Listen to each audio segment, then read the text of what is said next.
unbelievable image tonight. It shows a very close call. A politician speaking, a man with a gun approaching him at the podium.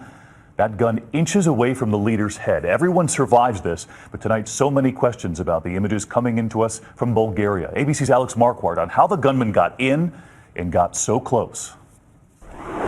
He came out of nowhere. The would-be assassin pointed a gun at a Bulgarian politician's head, but failed to fire a shot. He was instantly tackled to the ground by audience members at this party conference, repeatedly kicked and pummeled with fists. Others stood over the gas pistol, a self-defense weapon that is lethal at close range. It's unclear why the 25-year-old Bulgarian-Turkish assailant attacked Ahmed Dogan, the longtime leader of a party that defends the rights of minority Turks. Right now, we're working on finding out everything about the attacker, said Bulgaria's interior minister. Blood and urine samples were taken to find out if there were drugs in his system. In addition to the gun, 2 knives were also found on attacker Oktay Enimemedov. It's unclear how he got into the conference. He already had a known criminal background with arrests for drugs possession and robbery. The politician who was attacked was stepping down as head of his party. The police say today that he's in good health after this attack.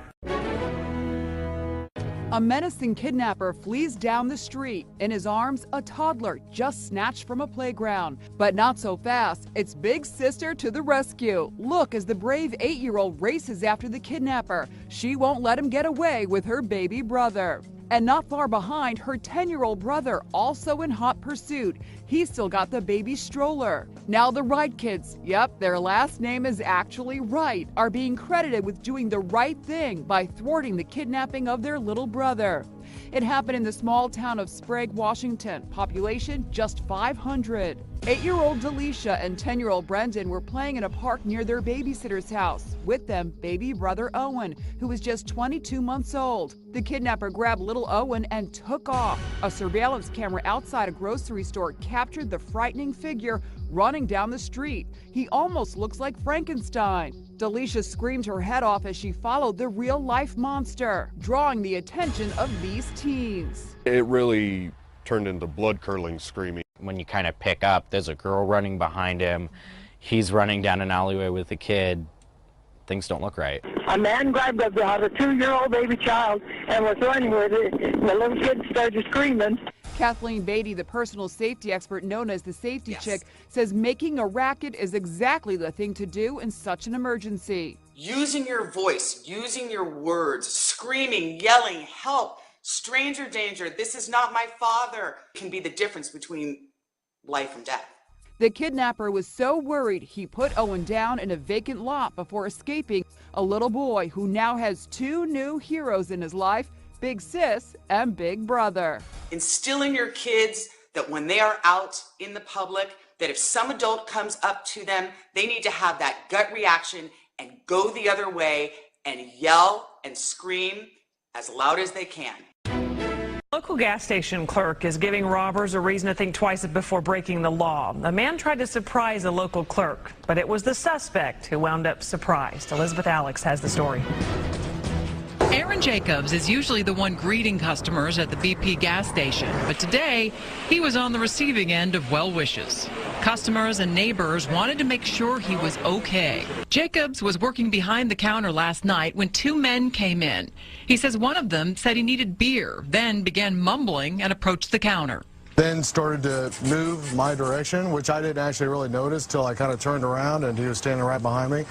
And then that's when I saw a 12-inch blade coming my way, and I didn't know what his intentions were. I wasn't about to ask. Despite having a knife, the would-be attacker soon found out the hard way he had picked one of the worst possible targets.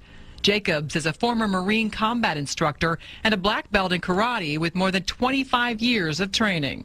Fortunately, I was able to knock the knife out of his hand and get him, subdue him in an arm bar submission, and in which I ran him face first into the rack over there. Jacobs got a few cuts during the scuffle, but that wasn't what he was concerned about. The store was in pretty bad shape afterwards. The cigar rack got knocked over, which I was worried about that during the time. And then the chips rack exploded. I'm thinking, oh no, not the chips rack. Shocking, scary, and sad. That's how 8-year-old Jose Alonso describes what happened to him and his family on their way to school. Around 7 this morning, his mother had stopped to get gas at Fuzzy Bee gas station on South Post Oak near the Sam Houston Tollway. Take a look at their surveillance footage. As his mother walks inside, you can see the man pumping gas next to them, looking for his opportunity to strike. We were just watching him. Like we were doing, what is he doing? Like, we're just looking at him, and for a shock, like, I blink my eyes and I see him open the car door really fast. I told my sister, just stay here and don't do anything. You can see Jose fighting over his mother's purse with the suspect. The man managed to snatch it away, but that's when Jose took matters into his own hands. I was scared a little bit, but I told myself, just go with it.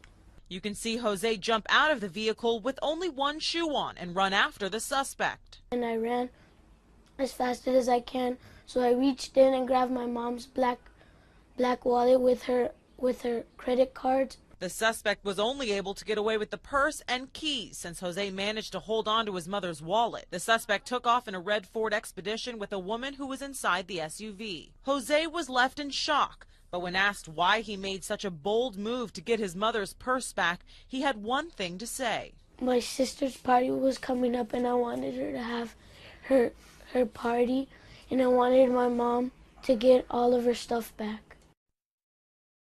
72-year-old Chet Dunham had just finished breakfast and was walking up Kercheval Street when Jeffrey Jones approached. I felt him in my pocket. I turned to see. Well, I see him, and there's nobody going to have their hand in my pocket without me reacting. That's how fast it was, just seconds. This aluminum cane scares off the 5'10", 275-pound pickpocket. Jones backs away saying he was just kidding. And I'm just waiting to see if he comes back at me to attack me.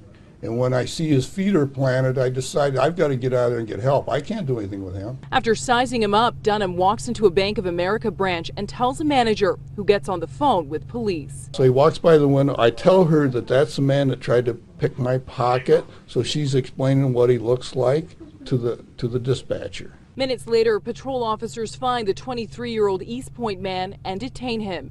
Dunham identifies Jones outside the restaurant he was at just moments before. And when he observed Mr. Dunham, he thought he was going to be an easy target, but obviously he wasn't. Police say surveillance video shows Jones standing around for about 20 minutes. A few middle-aged people walk by, but Jones picked Dunham. Clearly the last man you'd want to pick a fight with. I just hit him. That was it. Now to the Good Samaritan who pulled his gun to stop a robbery in the middle of a crowded parking lot. Our Rex Russell is live with the story which was caught on camera. Rex? Well, it certainly was. You know, this is what happens when people take a stand against crime. There was an attempted purse snatching in this parking lot. This store's surveillance cameras were functioning at the time, and those cameras also captured a Good Samaritan's act of courage. One moment she's about to head into the store, the next she's being pulled across the parking lot. In just seconds, a mom out with her 2 kids to go shopping becomes the victim of would-be purse snatchers. It happened so fast, you know. Brenda Vasquez manages the Family Dollar. The store's surveillance cameras captured it all. While they're reversing, the lady's holding onto her purse still, chasing them all the way to the middle. That's when a perfect stranger intervenes. You can see him there in the PT Cruiser at the top of the screen. And that Good Samaritan came out and drew his weapon and scared them. And then that's when he pulled them out the car. Someone snapped this picture of the man holding the 2 suspects at bay. A few minutes later, police arrived. He's not the door. Tomasita Medina used her cell phone to capture what happened next. It was very crazy. It was a crazy day. A day when a shopping trip would lead to an armed showdown with suspected thieves. Police arrested the male and female suspects. The man who first confronted them purchased some candy for his kids and then drove away. She was thankful. She was just really scared. She was just thankful that she got her purse back and that everybody helped her. This guy, he's just something else. The way everything happened and how fast it happened and how his reactions to it, I mean, there's nothing really much I can say about that, but he's a hero. Still no word on who that Good Samaritan is. Police also have not released the name of the victim, but I can tell you that no one was hurt out here and that both of those suspects were taken to the county jail.